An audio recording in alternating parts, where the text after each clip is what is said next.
Presentation of Idaho Reports on Idaho Public Television is made possible through the generous support of the Laura Moore Cunningham Foundation, committed to fulfilling the Moore and Bettis family legacy of building the great state of Idaho.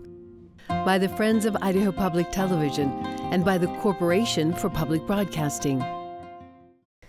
Proposition 1 is the big talker of Idaho's statewide elections. Tonight, we dive into how it would work as well as hear from supporters and opponents. I'm Melissa Davlin. Idaho Reports starts now.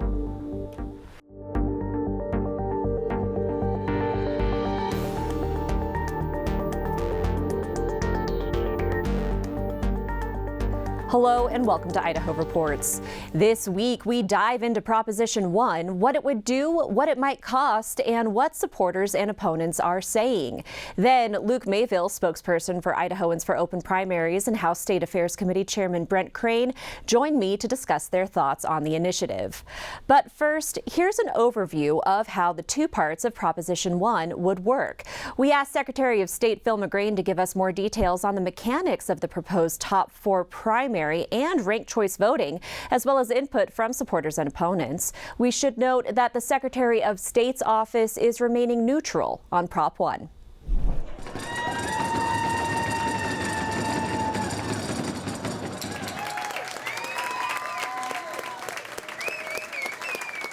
Currently, we have separate primary elections based on the political parties. So Democratic Party selects its nominees, the Republican Party selects its nominees, as well as Libertarians, Constitutionalists.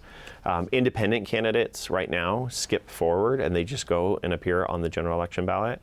When one party has a dominant majority in an area, then the elections are decided in that party's primary. When you close that primary, you're disenfranchising any voter who chooses not to align with that party. They are no longer able to vote in that taxpayer-funded election. There was this court case that actually said that that was part of the voting process, so we went ahead and we closed our primaries. What we did was allow the party to actually decide if they want to close their primaries and if they wanted it open to any other groups or anything else. So Democrats, they left theirs completely open. Republicans did not want the crossover voting that is currently happening within the state of Idaho, and so we closed ours. Right now, with the Republican Party primary being closed, if I choose not to register with the Republican Party, I can't vote in that election, and that is a taxpayer-funded election. I don't necessarily want to go vote in another party's primary because it's the Republican Party primary that matters. And so you really are closing me out of something that should be my right. There are a plethora of issues created by the Republican Party's decision to close its primary. The most obvious, and the one that I think is driving a lot of the support for this initiative, is simply the fact that it disenfranchises 270,000 independent voters in Idaho. I think that's where the Reclaim folks are being very disingenuous. What they're saying is that 270,000 folks who are really unaffiliated, they don't have a right to vote in the primary. Well, first of all, it's not a primary. That's our nomination of our candidates for our party. You're also incentivizing voters who don't necessarily align with that party to register with that party so that they feel like their vote has a choice. As an unaffiliated voter, right now, you could walk in on primary day, ask for a ballot, and if you said, I'd like a Republican ballot, are you Republican? No. Well, you can register as a Republican right now and receive a ballot. It is resulting in an unnaturally large Republican Party, because everyone is joining because they want to vote in that election. So in 2013, 59% of voters were registered as independents. That number today is 29%. Conversely, 32% of registered voters in Idaho were registered as Republicans. That number today is 59%.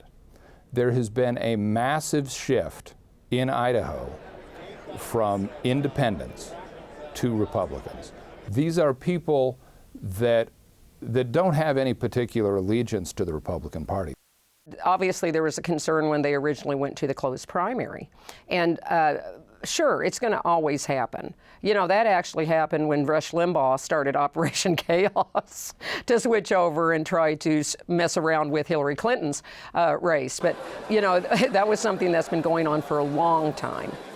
What this would do is, instead of separate primary elections by party, it will combine all of the candidates, regardless of party, onto the same ballot, and then voters would select their favorite candidate. Same way we currently vote, where you select one candidate, you just select your favorite among all of them.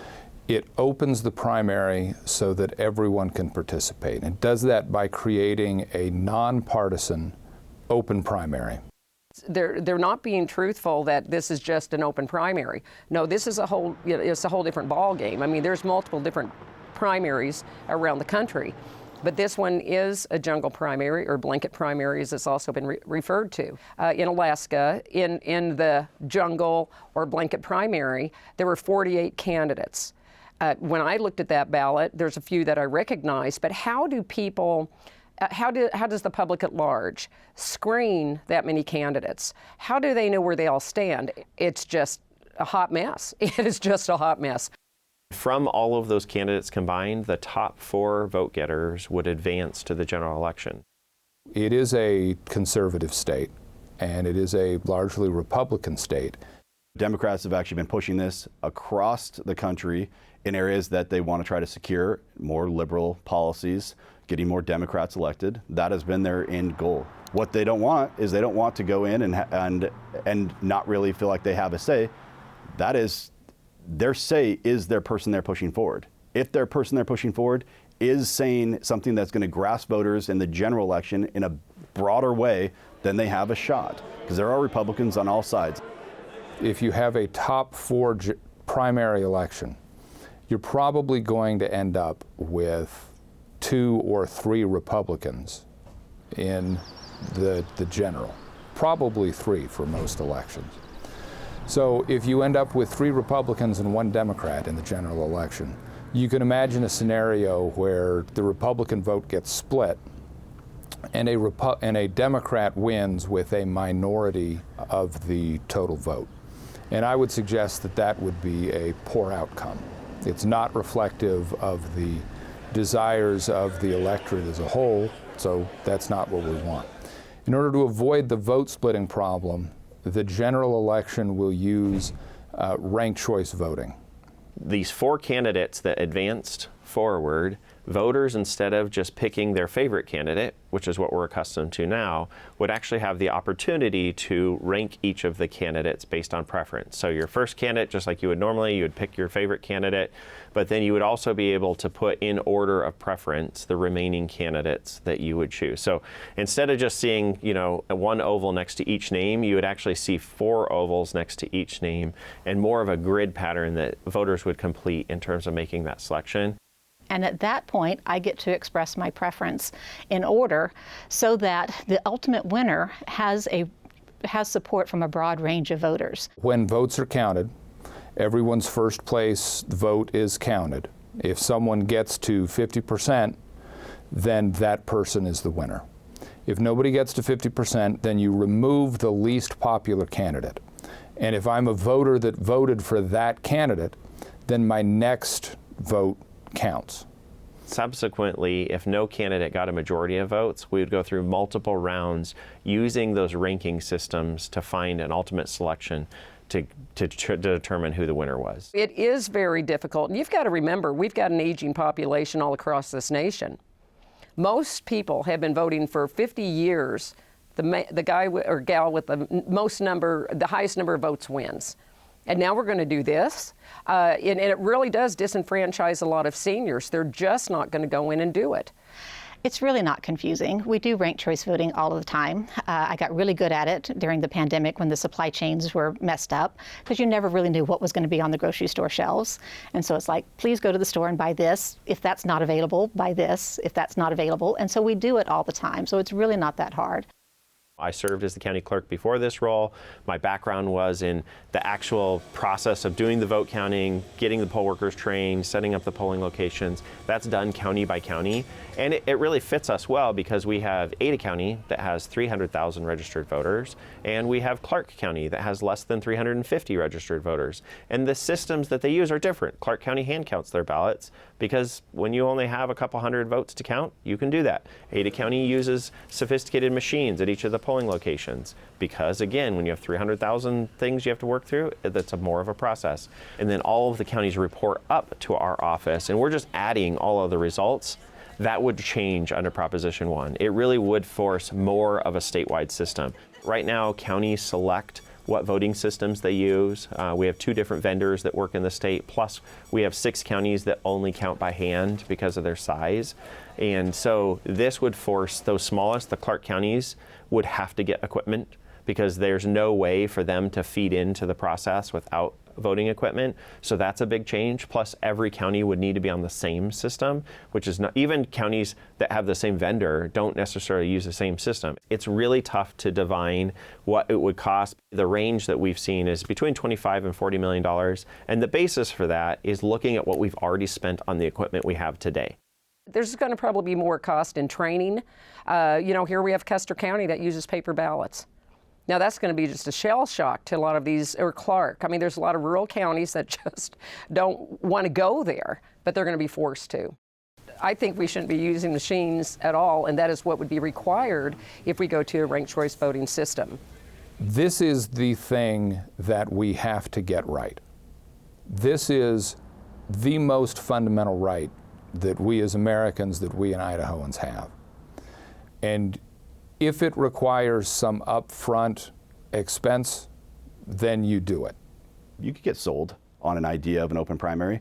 The problem is once we get the open, even if it were to pass and that's what we had, it wouldn't last very long because people would be frustrated to no ends. So I know there are Republicans out there that have swapped over and they are out there beating the drum, but they're beating the drum to open primary. They're not beating the drum to ranked choice voting. I also know Democrats that actually do not want this. They say the same thing as Republicans. This is convoluted. This is ridiculous. Why would we actually do this? Prop 1 would destroy our state, and it would more or less take us from a conservative Republican state to a much more Democrat moderate state. The fact that my neighbors who don't want to identify as a Republican or as a Democrat or as a member of the Constitutional Party or as a Libertarian don't get to vote in what are, practically speaking, the most important elections in Idaho is grossly unfair. Those are the mechanics of how this voting system would work, but what about the philosophical reasons for supporting or opposing this initiative? We asked Luke Mayville, spokesperson for Idahoans for Open Primaries, and House State Affairs Committee Chairman Brent Crane to join us to discuss their views. Our full conversation is online, but here are excerpts from the discussion. Thank you both so much for joining us. Luke, I wanted to start with you. What's your pitch for voters? Why should they be voting for Prop 1? There was a time in Idaho where we had a lot more freedom in our elections. Just 12 years ago, and for 40 years before that, we had an open primary system, and that meant that every voter, even if you were an independent and you didn't belong to a party, you were free to vote in every election. Now we have closed primaries for these last 12 years, and that means that if you're one of the 270,000 independent voters in Idaho, you get blocked from participating in the most important elections in our state. The only way you can participate is if you join a political party that you don't necessarily believe in or belong to. Proposition 1, there's different parts of it, but really it's very simple. It restores the right of every Idaho voter to participate in all of our elections, and it gives all voters better choices when they go to the ballot box. There are nonpartisan elections that unaffiliated voters can participate in, bonds and levies and contested judicial elections. Is that an accurate way to present that to voters? It is very accurate to say that the most important elections in our state are the closed primary elections. These are the elections that choose who governs us at the state level, who our governor, lieutenant governor, attorney general is, our entire state legislature, our delegation to the United States Congress, are all chosen right now in closed elections where independent voters are shut out. And these are elections, it's important to remember, they're very low turnout. So you can win these elections by winning the votes of only about 9% of all of Idaho's voters. Representative Crane, you oppose Proposition 1. I wanted to ask you why. Well, first of all, thanks for having us here. Luke, thank you for being here. We probably have a little different take on this particular issue. This was a result of House Bill 351 that was passed in the Idaho legislature with overwhelming Republican support. All the Republicans in the Senate voted for it, and all but 3 Republicans in the House of Representatives voted for it. This was brought by the Speaker and the Pro Tem. And the issue that they were trying to solve at that point was crossover voting. My own county chairman, Democratic county chairman, told me, she said, Brent, we do crossover. We organize crossover votes and we vote in the Republican primary. And I find that objectionable. I think the Democrats should put their best candidate forward, the Republicans should put their best candidate forward, and those two should meet in the general election. And so that was the intent behind it. With respect to the 270,000 unaffiliated voters that Luke mentioned, those folks do have an opportunity to participate. It's up to the parties, if they want to allow the unaffiliated voters to vote in their primary. And the Democrats have in the past allowed them to vote. The Republicans have said, similar to Costco, if you want to buy products here, you got to have a membership. And that's the way it is in the Republican Party. If you want to vote in the Republican primary and select your candidates to move forward in the November general election, then you're going to have to be a part of the Republican Party. If you have an open primary or a blanket primary where everybody can participate, wouldn't that eliminate the issue with people affiliating with the Republican Party if they don't necessarily believe in Republican values? Absolutely. The Republicans could vote for the Democrat candidate if they want to. So games are going to get played. Imagine it this way. Boise State's going to play UNLV this weekend. Imagine if we let the fans of UNLV and Boise State select Boise State's starting running back. Ashton Jeanty will not be starting on Saturday if that happens. And I don't believe it's good for the parties. I don't believe it's good for the process. Luke mentioned an interesting statistic that only 9% of the people are participating. Well, I pulled up the Secretary of State's website, and actually, since we passed closed primaries, primary voter participation has increased. It's up to, it was 32% in 2018, 36% in 2020, 32% in 2022. Prior to the passage, it was down around 27, 25, 26%. So it's actually increased voter turnout in primary elections, and I think that that's a good thing. Well, I'm glad you all brought up the question of crossover voting, because this is often a complaint against open primaries. One of the reasons so many Republicans have endorsed Proposition 1 and supported across the state is because the design of Proposition 1 actually solves the problem of crossover voting. Because in the nonpartisan primary that we're proposing, 2 or 3 Republicans can proceed to the general election. In fact, we think a typical outcome on a ballot will be that 2 or 3 Republicans will all make it into the top 4, and maybe 1 Democrat will make it into the top 4. So what a lot of Republicans are noticing is that means if you're a Republican voter, your favorite Republican is highly likely to make it to the general election. So Democrats can't meddle in that and prevent your favorite Republican from making it through. There's no way that Democrats can seriously influence which Republicans move forward, because if you really want your favorite Republican candidate to move forward as a Republican voter, that candidate just has to come in the top 4, which is not a heavy lift to get into that top 4. So it's no longer a case where only 1 Republican makes it through the primary. There'll now be 2 or 3. So it eliminates, generally, people who are really concerned about crossover voting, when they look closely at the design of Proposition 1, they say, wow, this actually solves that problem.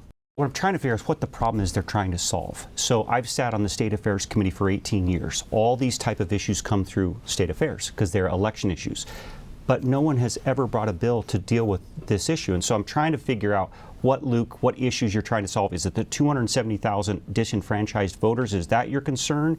Or is it parties are electing people on the fringes? What are you trying to solve with this particular issue, and why have you not brought it to the legislature to resolve it? Well, it's very clear.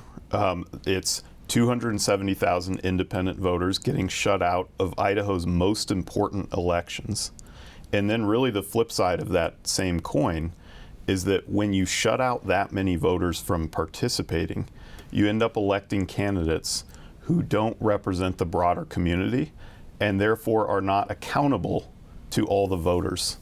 We don't want elected officials getting through by only showing that they're really supported by about 9% of voters.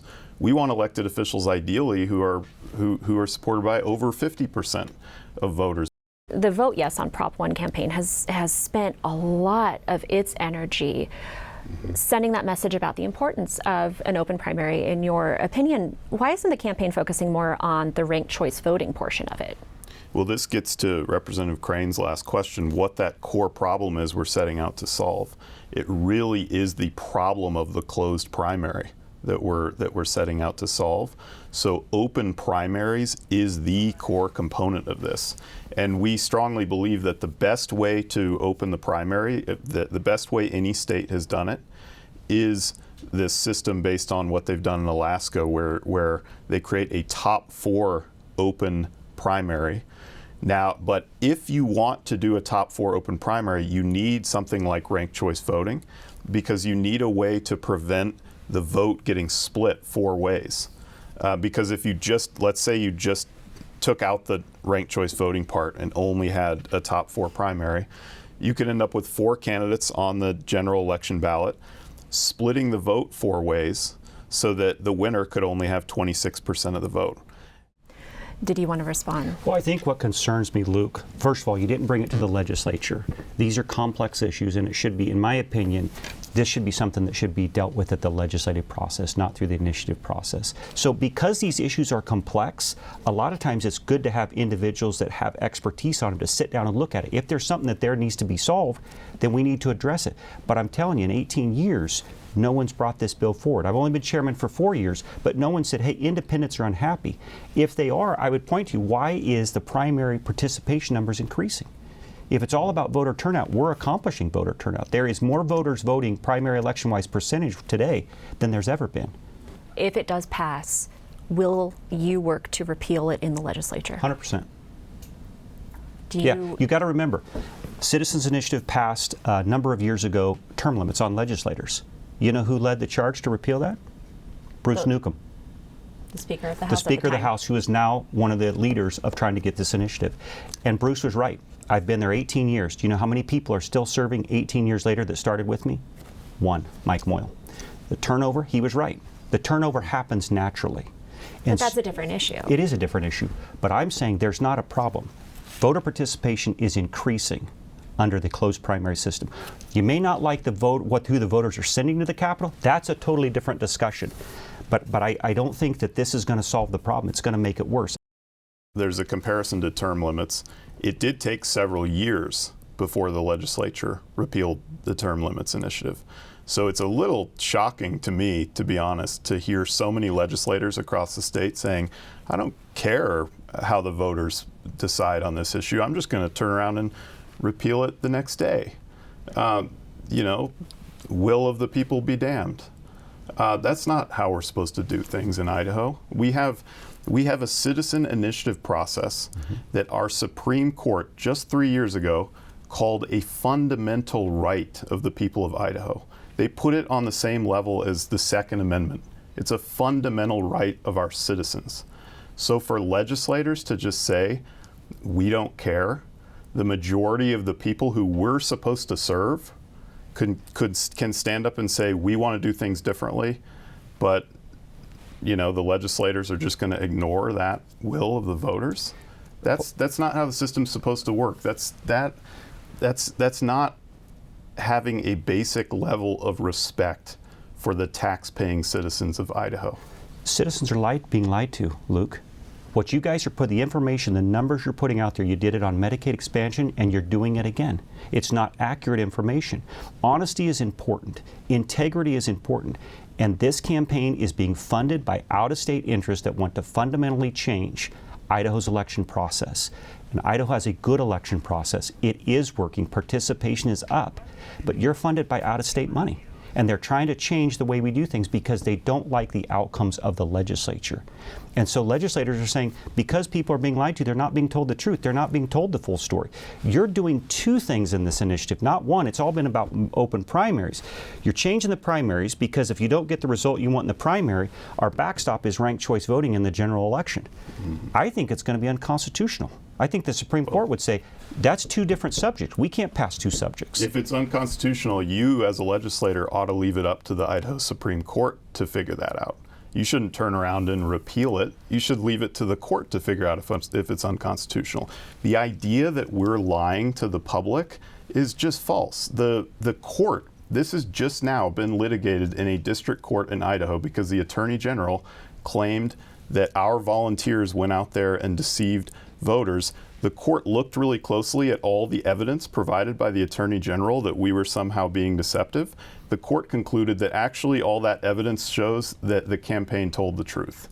And the district court rejected Attorney General Labrador's claims and said, actually, this campaign was truthful.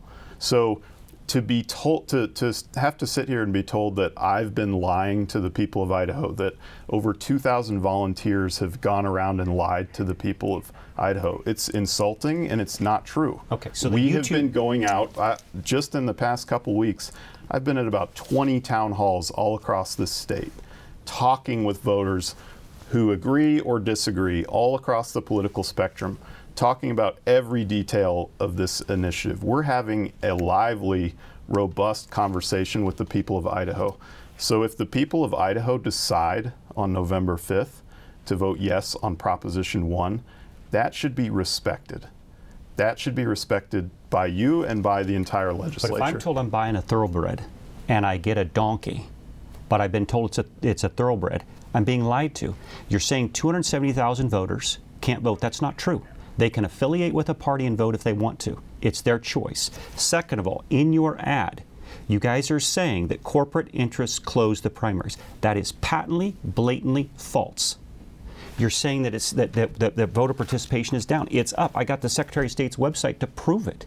So you're not being candid and honest with these people, and that's what frustrates me. And then it's out-of-state money that's driving it. The bulk of your money is out-of-state. It's not in-state. The core proposition of this campaign is that Proposition 1 would restore the right of 270,000 independent voters to participate in primary elections. They are currently shut out of those elections because the only way they can exercise their right to vote is if they give up their independent status and join a political party. That cannot be denied. That full discussion is online. You'll find all of that and more at idahoreports.org. Our thanks to all of our guests this week. Election Day is November 5th. You can vote early until November 1st. And remember, if you aren't yet registered to vote, you can register at the polls. For all the information you need, including where to vote, head to voteidaho.gov. Thanks so much for watching. We'll see you next week.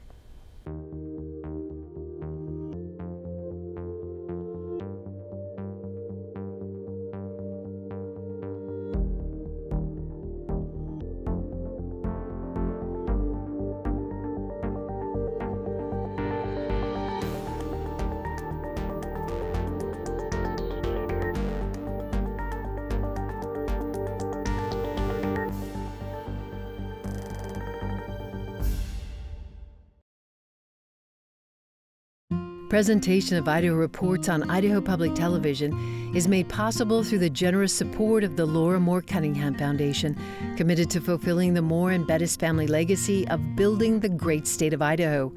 By the Friends of Idaho Public Television and by the Corporation for Public Broadcasting.